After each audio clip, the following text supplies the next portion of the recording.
আকবর শেখ শেখপাড়া ঘর মেম্বার হচ্ছে গোলাঘাট মেম্বার গড়ডগন অঞ্চলের মেম্বার 223 নম্বর বুথ। তা কথা বলার আগে ঝাড় কাছে 30,000 50,000 টাকা পাচ্ছে, ঝাড় না তার ঘর পাস করে দিই, ঝাড় কাছে কিছু পায় না, তার নামে কিছু করে দেয় না। গরিব মানুষের কোনো সুযোগ সুবিধা দেয় না, সব বড় লোকের। ভাই আমি খেয়ে ফেলিস টাকা আমি কোথায় পাবো দেবো, আমি কাজ ধরে আদায় করবো। ওই করে আমি বলছি যে ভাই আকবর ভাই তুই আমার ঘরটা ঢুইকে দে, দিলি তারপর তোর কী করলিও না করলিও আমি সে দেখিয়ে কথা বলার আগে তোর টাকা আমি দিয়ে দেবো। তুই ভাই আমি অসহায় গরিব লোক থাকাল পণ্যে থাকি মানে তুই আমাদের দেওয়া পাই না, যাদের 2তলা 3তলা ঘর হচ্ছে তাদের ঘর দিচ্ছে আর আমাদের দিতে পারি না। হ্যাঁ, ও 20,000 টাকা চাইছে আমি কোথায় পাবো, ঘর ঢোকে নেই কিছু করে 20,000 টাকা চাইছে আমি কোথায় পাবো।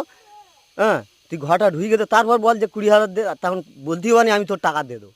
সেটাও বন্ধু করছি না, মেম্বার খালি বলছে টাকা টাকা দিলি তার যে টাকা দিয়েছে তার ঘর ঢোকাবো, আর যে টাকা দেয়নি তার আমি ঘর ঢোকাবো না।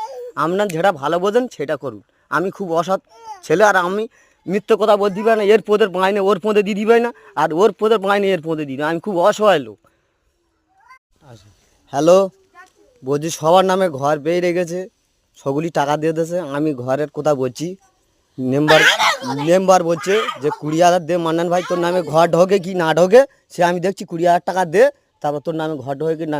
আমি আগে গরিব লোক, আমার ঘর কী অবস্থা, ঘর বাড়ি কী অবস্থা, মাটির ঘর, জানে না খেয়ে না দিদি পার, তুই না আমার নামে ঘরটা ঢুকে দে, তারপর তোর 20,000 দিই কি না দিই তখন তুই আমার বলবি।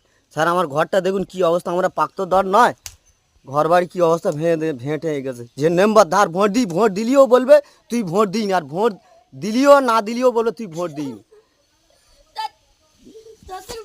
তা আমার ঘর কী অবস্থা, আমরা কি পাক্ত দর নয়, আমরা কি পাক্ত